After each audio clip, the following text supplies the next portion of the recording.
Hey everybody, welcome back to A Higher Future. I am UBC Mignetti as always, and I'm joined by Nicole Gravagna. Hello.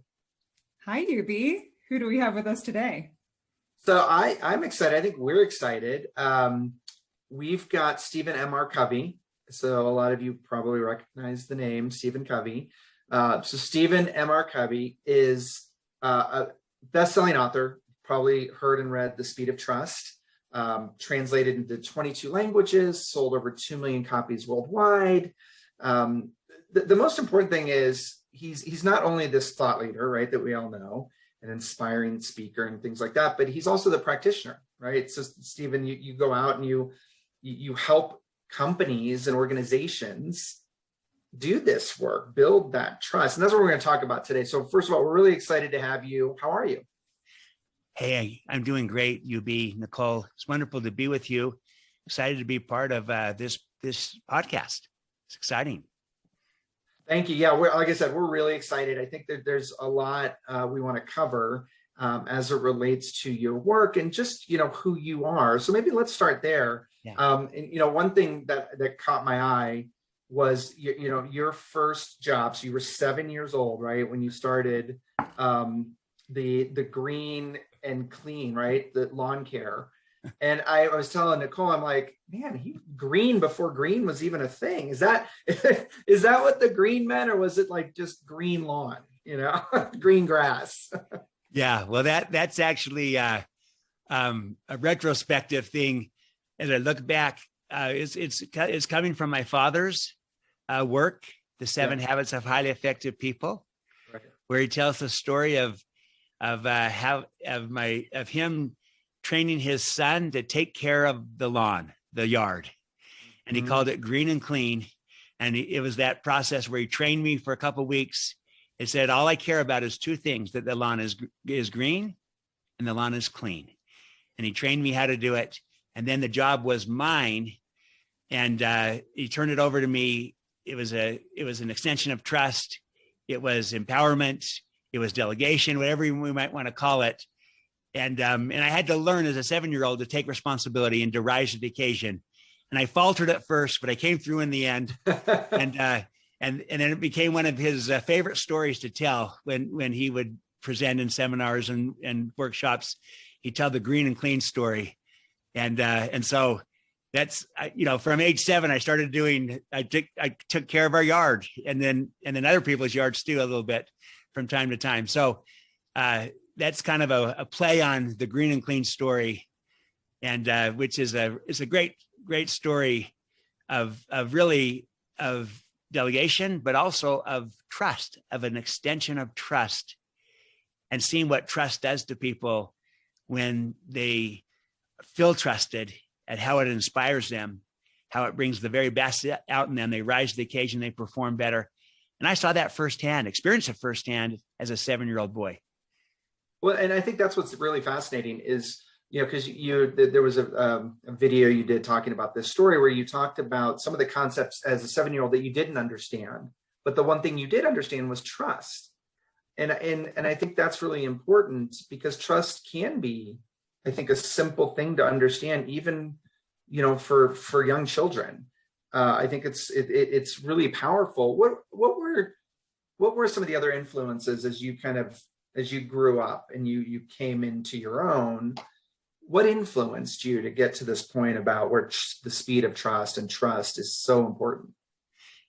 Yeah, well, clearly in my home, which is the influence you're referring to, with my father, my mother, and family. So I was extended trust there, and I responded to it. I also saw it really in my first real job. As I left the university, went to work at Trammell Crow Company, real estate development. Mm-hmm. And there was a partner there. They ran an office that took me on, gave me an opportunity when no one else seemed to be interested in me. I'd interviewed in all these different offices, and no one wanted me. But this partner came through and said, you know what? I like you, Stephen. I want you on my team. I believe in you. He actually believed in me more than I believed in myself. And he had more confidence in me, trusted me. And when someone believes in you like that, you don't want to let them down, and you rise to the occasion, you work harder. and you want to prove the trust justified. And so John Walsh was a great influence in my life. And then as I worked with my father and his organization, I saw a lot of other thought leaders and practitioners, from Tom Peters and Ken Blanchard to Rosabeth Moss Cantor and others, where I started to get into the mindset of leadership and leadership development and really unleashing human potential and seeing the greatness inside of people, unleashing it. I'd experienced it firsthand from my father, from John Walsh, from others. And then I began to see the power of leadership in people's lives as I got involved in leadership development, and how really of all the arts, how leadership is the highest art because it's the enabling art. It makes everything else better.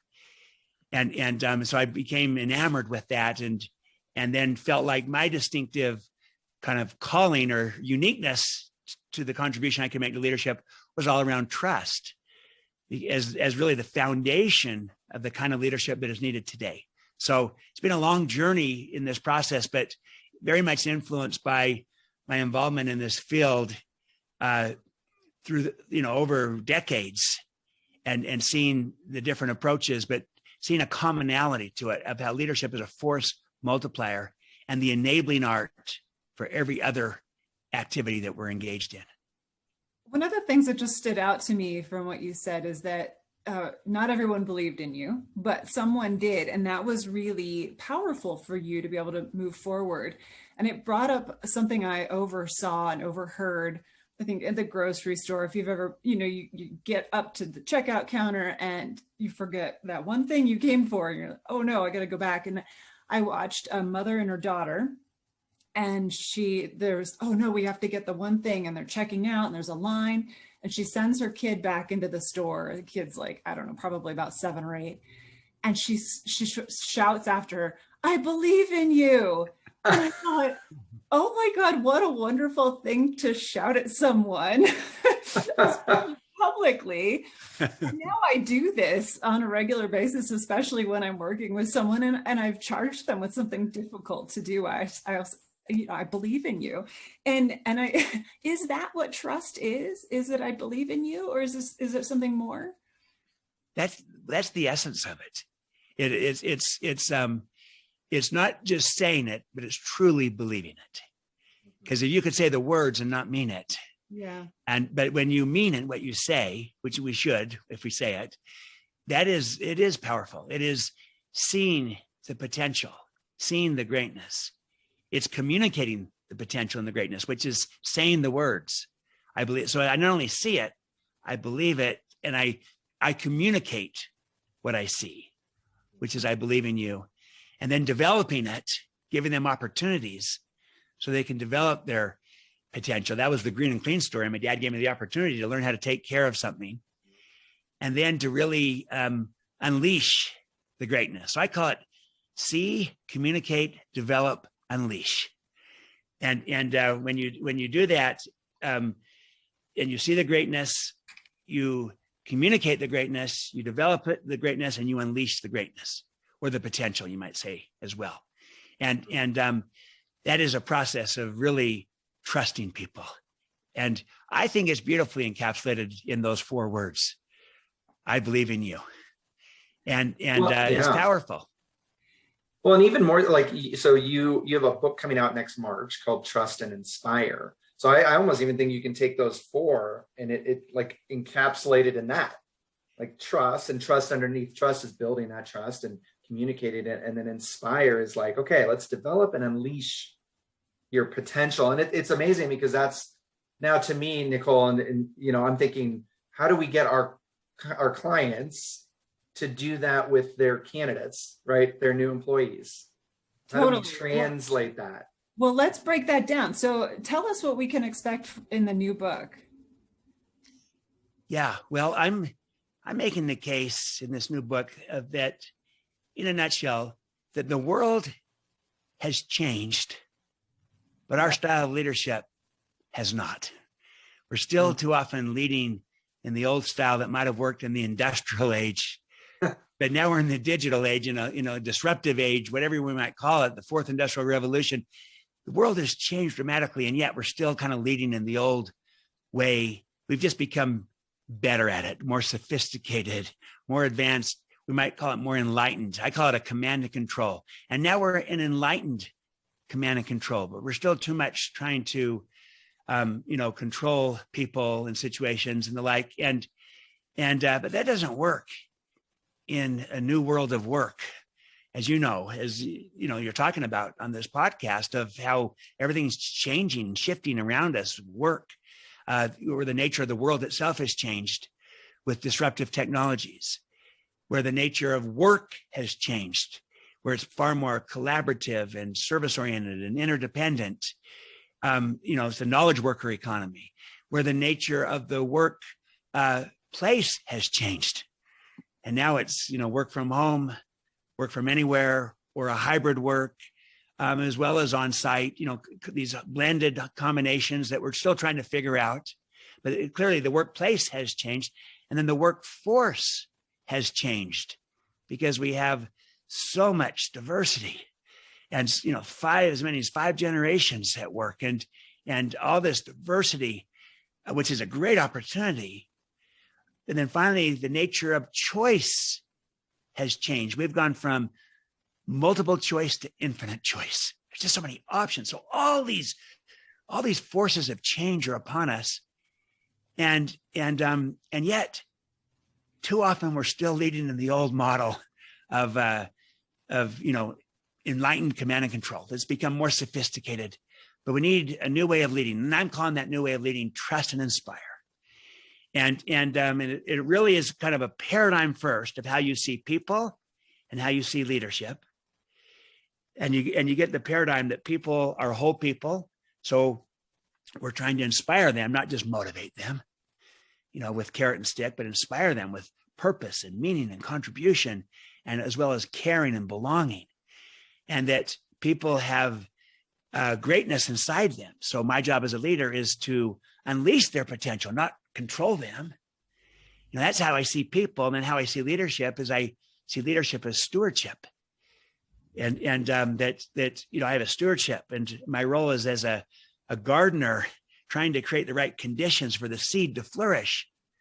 But the power's in the seed, the power's in the people. I'm trying to create the conditions for that. So this is what it's all about. And I'm saying that there's 3 primary stewardships for the kind of leadership that's needed, this trust and inspire leadership.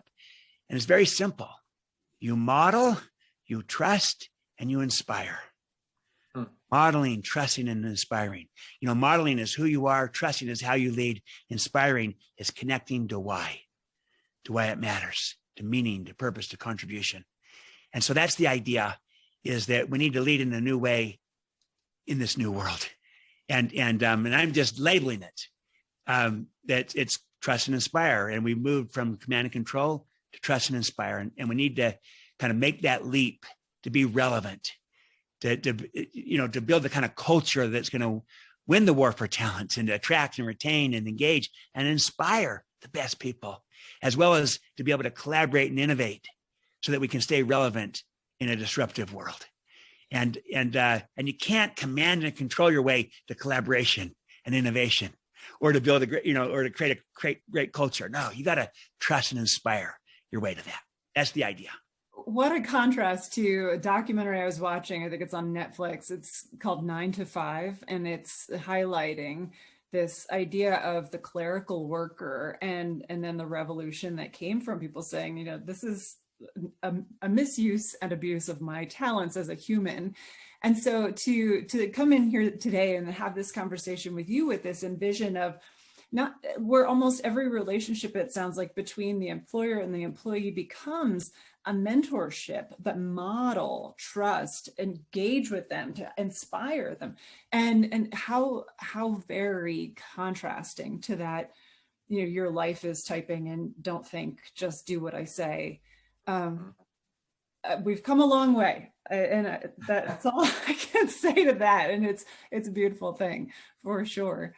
It is a beautiful thing. We have come a long way, and clearly all of these forces have changed everything. We just got to make sure that the way we lead has caught up to it, True. to the changes, and that we don't just put, a more sophisticated version of the old paradigm out there.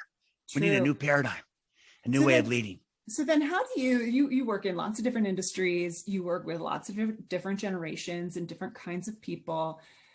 Do you have you noticed, are there different ways for employers to tell their employees, I believe in you, based on industry, based on generation, or is it pretty much all the same? Like, what are you seeing?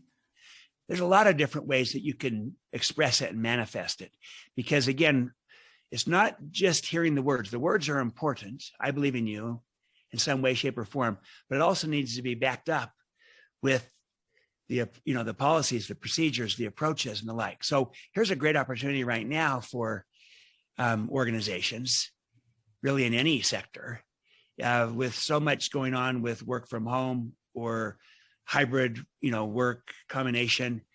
For some people, I've talked to many people inside of organizations. They feel like they're working from home, but they're still not trusted, and that they're now just being micromanaged from a distance because maybe people haven't had a choice about it. Whereas there's others where they feel like the organization has really expressed and shown that we trust you as you're doing virtual work or remote work or hybrid work or a combination or on-site work for that matter, that they feel trusted and that they say, look, we trust you. So how, where you do it, how you do it's up to you. What we care about are the outcomes and the results. And there's some guidelines to make sure we follow ethical practices and the like, but we really trust you. And we demonstrate that trust by giving you the responsibility and setting up the agreement, and where you become accountable yourself against the agreement, not me hovering over and micromanaging it. And so that's the big thing, is that you can have approaches to your workforce that demonstrate we trust you, we believe in you. And because it's one thing if I say I believe in you, but then all the policies and procedures say, no, I don't. I have to get approval, to get a pencil and there's just zero empowerment and the like. And so that's a big differentiator. I'll never forget working with one client where we were doing speed of trust work with the top executives. And this is a big company, 400,000 people. And so we were working with the top 500 officers, and they really were responding to the principles in the speed of trust. And then as we took it down to the next level, there was a lot of pushback saying, this sounds good. And clearly we see that our leaders are trustworthy, but you know what? They're not trusting. They don't extend trust.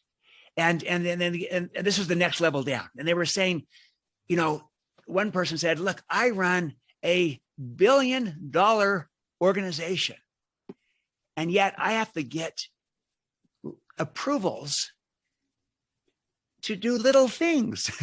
and because we had all these policies that expressed distrust. And so the company was saying the right things, but it wasn't manifest in their policies and procedures. They screamed distrust. So we actually took this back to the senior team, and to the credit of the CEO, he said, you know what? They're right. We can't say we trust you, but then have these current policies and practices in place. And they went through and they changed several of them over the next few weeks. And then they came out with big fanfare. And they said, team, we've been working on the speed of trust. We're trying to become more credible, more trustworthy, but we also are trying to become more trusting. And we realize in this process, we say that we trust you, but we don't manifest it in our practices. So effective immediately, here are the following 5 changes. And they announced these huge changes of empowering, and moving decision-making way down, approvals way down. And so that people felt empowered, and it was all expressed around, we trust you. And you could say it, we believe in you, but I also love the words, I trust you. I believe in you. I trust you. And we trust you. And when people saw these policies and these practices changing all around, yes, they do trust me, that communicated volumes. And they really were able to build a lot more trust. And so it does get manifest in how you approach things and your practices, your policies, your procedures. And I recognize there might be compliance issues, other issues where you have that going on, but you always are communicating the ways in which you do trust your people, where you have choices and options. And when people experience that, they tend to reciprocate and return the trust back to you. Where do you think that trust can start to be built? So in kind of a leading question, because the work that we do is really focused on the interview and hiring process, right? It's sort of that first interaction that you have with potential employees. And we talk about, really helping interviewers minimize their own bias. But we never talk about how should you start building trust right away, even with like every candidate, even if you don't hire them. What do you think about that? Where do you think trust should start to be built? Because then to me, it seems like it might resolve this issue you're talking about. Yes, I think that the work that you do, UB and Nicole, on this front end, on this hiring process is critical. It really is the starting place to build a relationship of trust. And you're trying to demonstrate that as an organization, you're trying to build a high trust culture so that you can be agile and entrepreneurial, so you can better collaborate and innovate to stay relevant in a changing world. But also you're trying to build a high trust culture so that people want to be part of it, so that they become engaged and they want to be inspired, and this matters to you. And I do think it starts in the interviewing process. And you demonstrate your credibility as an organization at the outset with just who you are, and that you have character, you have competence as an organization. But then you model it as an interviewer, you model it in how you interact, the credibility. Mm-hmm. But I think there's an opportunity in the interviewing process to also not only model the trustworthiness, but to model being trusting. Mm-hmm. See, to build trust, you don't have to be trustworthy, you have to be trusting. And too often we only focus on the first half, but the second half is equally vital. And I think you have a chance in the interviewing process to demonstrate that you trust your applicant and your candidate, and seeing how they respond to the trust being given, and how they, because most people are inspired by that and they reciprocate it back.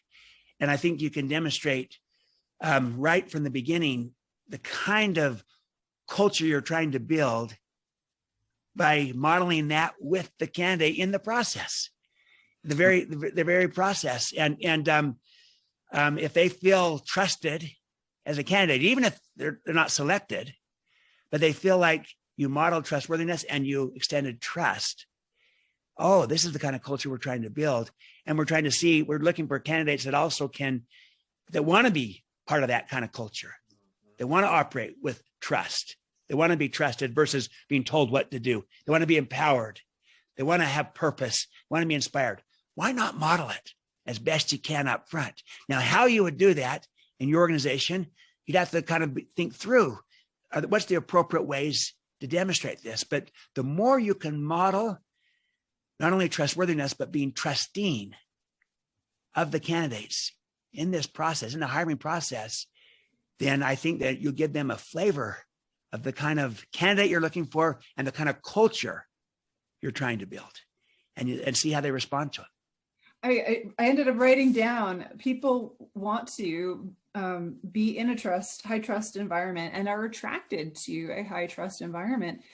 And it sounds really simple to say, but I think it's overlooked. I think that simple concept is highly overlooked. And you're right, this concept of opening the channel of trust between two people, not just being worthy of it or giving it, but making that channel open between the two people. There's a vulnerability there that is, I think, a good reminder for companies that are looking to change their recruiting brand, so they can attract employees, and that trust piece is huge.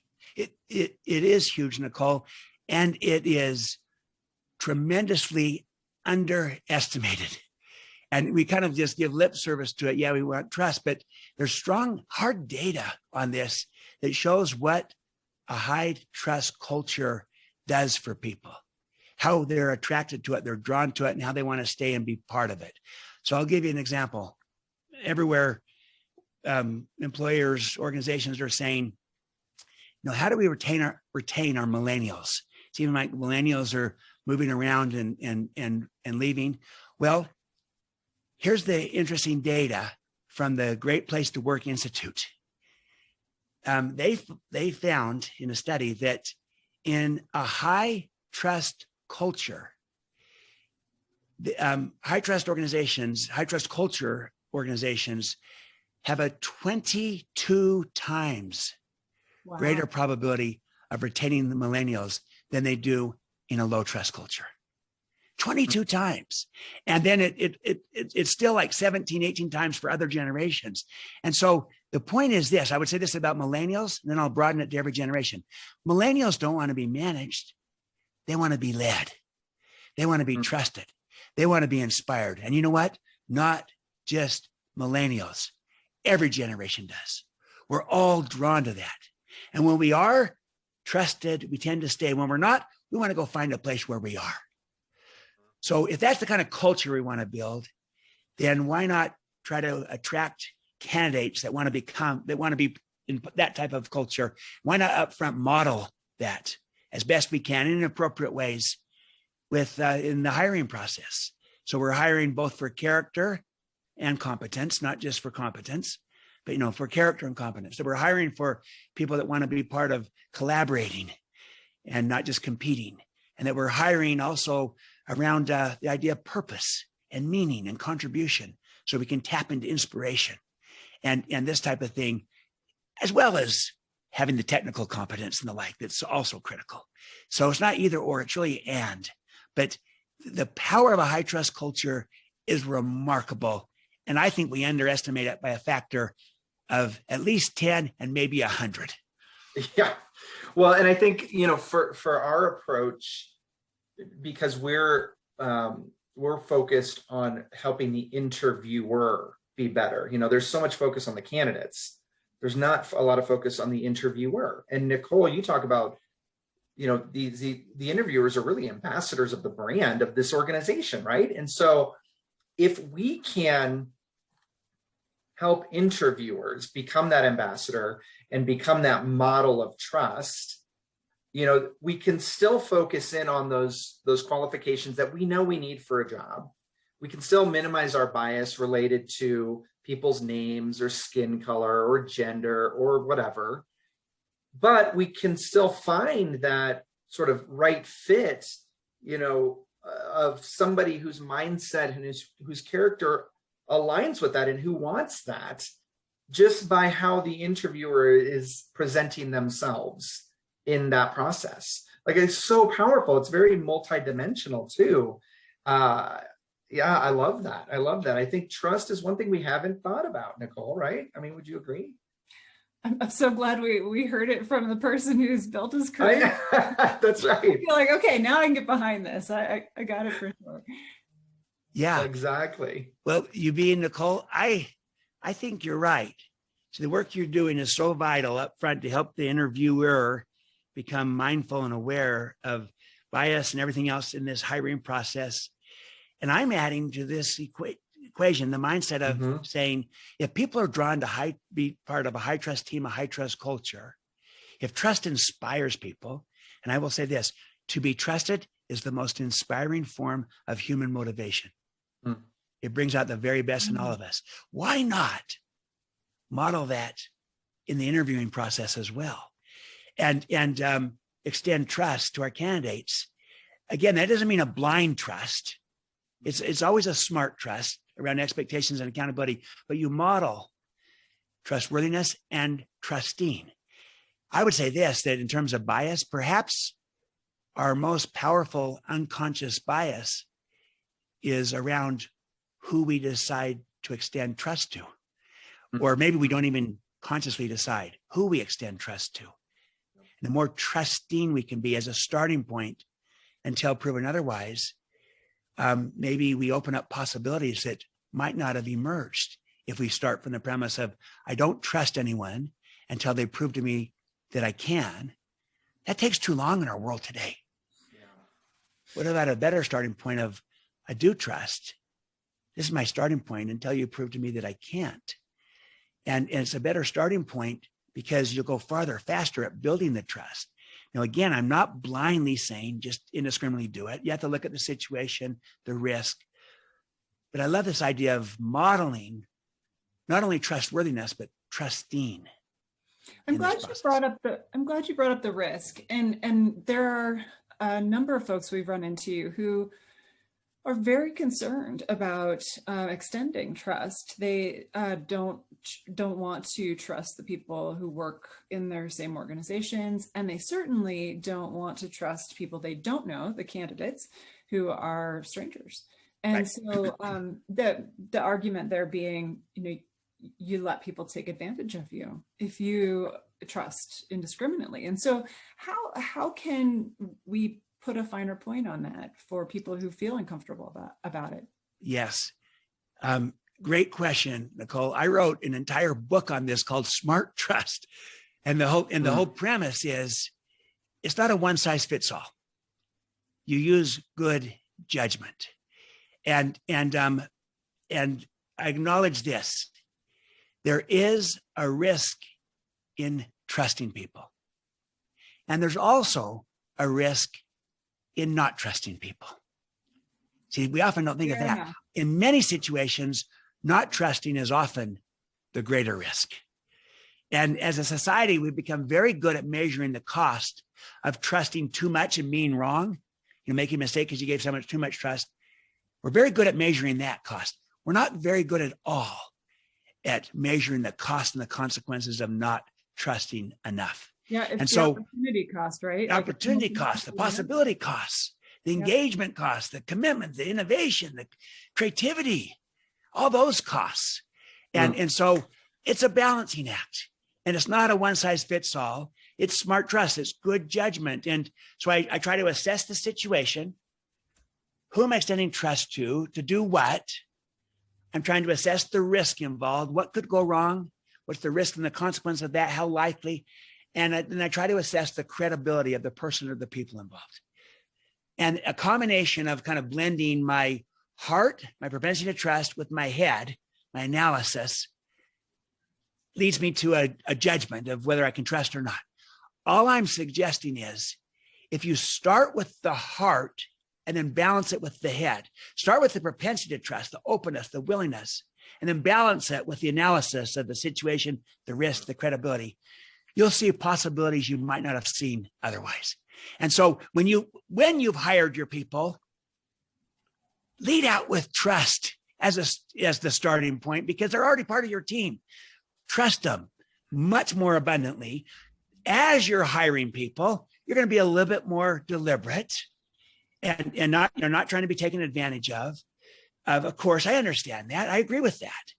So smart trust there might say, find the appropriate ways to demonstrate some level of trust you might extend that's not going to burn you, and yet see how people respond to it and reciprocate it and start to build trust right then and there in the process, but not in a radical way that could sink the firm, but in a smart way.